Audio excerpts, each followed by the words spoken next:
Oh my gosh, this Virgo eclipse involving Saturn and all these planets in Pisces. So we are now heading into the like the opening of the eclipse. The eclipse is on the 13th, 14th, and we're heading into it now. So if you're feeling literally like you're being smothered by a bunch of wet gray blankets, it's probably the eclipse energy, because all these Pisces planets, it's finality, endings, spiritual things like the divine discontent. And of course, Saturn, with all of its loveliness, involving the spiritual golden rule, accountability, karma, consequences, the taskmaster, work, punishment, things that we've earned. All of these things are sort of weighing heavy on all of us. And we would be going through this right now, no matter who's in charge in different parts of the globe. Because this, in an evolutionary sense, this is a very, very important time. Now, having just pulled myself out of bed not so long ago, because it's been a long couple of days too, for me too. I wanted to share something with you while I'm still thinking about it, because some of you may not know this, and this may be helpful for you. So, did you know that you can actually get something good? You can do good things with this eclipse, and especially because Saturn is involved. That's right, you can. So, as we move through the Saturn eclipse, and remember, this eclipse is active until it's 6 months from now. So, March is the eclipse, April, May, June, July. So, um, August. So all through spring and summer, this eclipse energy is operative. So if we work with it, we can get a lot out of it. If we muck around, you'll get a lot out of it, but you won't like what you get. So at this time, because Saturn is so heavily involved in this eclipse, what I would say is right now, especially as we're heading into the eclipse, but certainly during or after the eclipse is fine too, as long as you're in the window. This is a really good time to do the hard stuff, right? So the thing to understand about Saturn is that the upsides, the positive sides of Saturn is that Saturn is all about planning, planning and organization, and cutting away the nonsense and the things that are holding you back.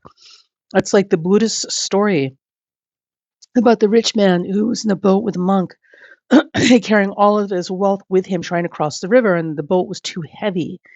And the rich man desperately needed to get to the other side, and the monk was like, "Well, in order for you to get to the other side, you're going to have to give up all your possessions. You're going to have to give up your gold." And of course, the rich man was like, "No, oh my God, no!" But in the end, he ended up throwing all of his gold off the side of the boat into the river, which lightened the boat and allowed him to reach the other side. And he realized that the gold was not really much of anything except an anchor, holding him in place to where he couldn't grow and move forward from. So it's the same thing with Saturn, right? So when we talk about getting lean, mean, and pragmatic and less wasteful, frugal, not to be confused with cheap, Mr. Jeff Bezos. Oh my God. He loves that word frugality and frugal, but the reality is, in his particular case, we've done his chart, by the way, if you're interested. He is just cheap. Frugal is just a pretty word used to cover the fact that he's cheap. Anyway, um, so Saturn allows us to get rid of a lot of the excess stuff and really focus on what the absolute minimum necessary to do what we need to do, because the reality is the importance of what we're doing and why we're here is not that stuff out there. It's this stuff in here, the development in here, right? The internal processes. So as we're going through this and you may be struggling to get out of bed, I get it, totally get it. Um, think in terms of organization and planning and minimalist lifestyle, not minimalist because you're so broke you're practically living in your car, which could be a possibility. But minimalist in terms of all of these things are nice and they're indulgent and they're luxuries, but what tools in my toolbox do I really, really need that's going to get jobs done? What can I collect that's going to make up my Swiss army knife of life tools, right? And focus on that. it will help a lot. You would be amazed at what you can accomplish right now under this eclipse energy through the summer. But it all involves Saturn, organization, discipline, planning, frugality, focusing on the essentials, and getting really, really tough and strict about what really matters in your life. Okay. So for those of you who are trying to start a weight loss program, grocery prices aside, now is a great time to actually get into the structure of a diet and lifestyle changes so that we can support the shift in our weight and get into a healthier state of being. This is a great time to do it under the Saturn eclipse.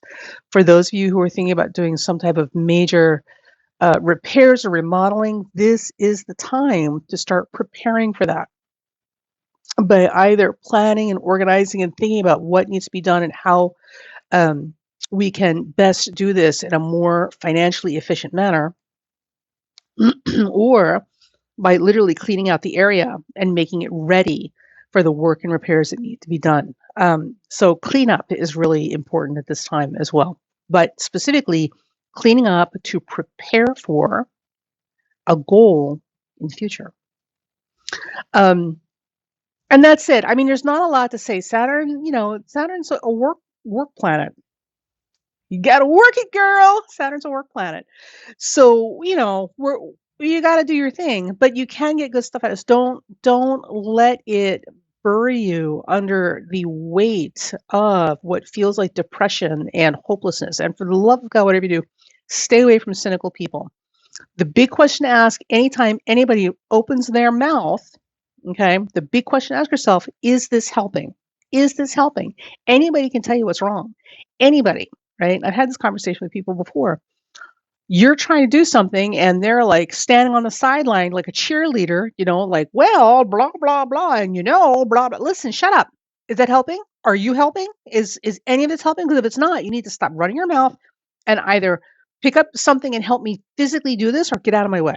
Like that's literally the mindset we have to have between now and summer when the eclipse energy ends. So stay away from cynical people. They're just going to make you crazy and drag you down. And at the end of the day, nothing's going to get accomplished because the only thing they're good for is running their damn mouth. Okay. And it's the same thing with people with pie in the sky, sort of, Pollyanna stuff. Well, the sun will come out tomorrow.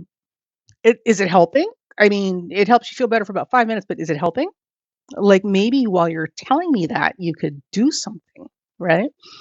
So, keep that in mind, and be kind to yourself. Now, the other thing I just want to point out with this, which is interesting, one of the other things is you may find your aches, your pains, your strains, like your whole body may be hurting in new and amazing ways that it did not hurt before, right? And it just feels like everything hurts more, and it's not your imagination. It's not your imagination. I just had a conversation with a friend of mine who pointed out to me that according to science, the same part of your brain that processes physical pain is the same part of your brain that processes emotional pain, and your brain doesn't know the difference. So it'll have the same response to both as if they were the same thing.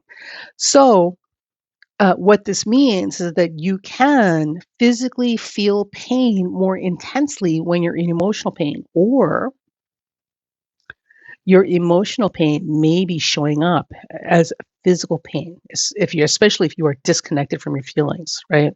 What is it the therapist calls it? Oh, I can't think of the word, but it's basically where you're separated, where your brain is here and the rest of you is over here, and you're not talking to each other, right? And it's particularly common with trauma survivors, but we all go through various levels and stages of disconnect depending on what we're dealing with. And if you're in that place, you may find that if it's been going on long enough, if you've been out of touch with your feelings long enough, that it's starting to show up as physical pain, like that nobody can quite identify. So you're not crazy. You're not a hypochondriac. You're not making this up. But what you may be happening is you may need to get really honest with yourself about the emotional pain you've been avoiding dealing with for long enough for it to show up in your body. Just saying. Just saying. So that's it. That's my little tidbit for getting through this eclipse. And if you're finding yourself really, really craving sugar, it's okay. I mean, try not to give into it, but it's okay. You're looking for dopamine. I myself have been living on cake all week because I've desperately needed a dopamine kick. So, box cake mix it was. So it was mug cake, it was cake waffles, it was cupcakes. I made I'm embarrassed to say I took a whole box of cake mix and made cake batter, and I basically spread it out over the week. So I did not sit down and eat an entire cake by myself. I portioned it out. Um, but that's some of this too. And I've got it under control now. So I'm getting hopefully getting back into doing stuff correctly. But you may be going through the same thing. If that's happening, that's a lot of what's happening too. So, if you have any questions or comments, please leave them below. Hang in there, and remember, Saturn, Saturn, Saturn. This the important thing about this particular eclipse pattern that will take us through spring and summer, right up to the fall. Organization, planning, practicality, frugality, but also the spiritual golden rule. Right? Don't kid yourself. You're not gonna hustle the universe. And if you've been paying attention, you'll seeing that the universe has been making sure that a lot of people, particularly people who are really focused on being selfish, right? Selfish and greedy, they're really getting their butts handed back to them by their own doing, which is beautiful to watch. So things that are born of and driven by greed and selfishness will not be able to stand. This is literally the last mile for that. So it's interesting to watch. Don't let it be you. All right, we'll talk to you guys later. Bye.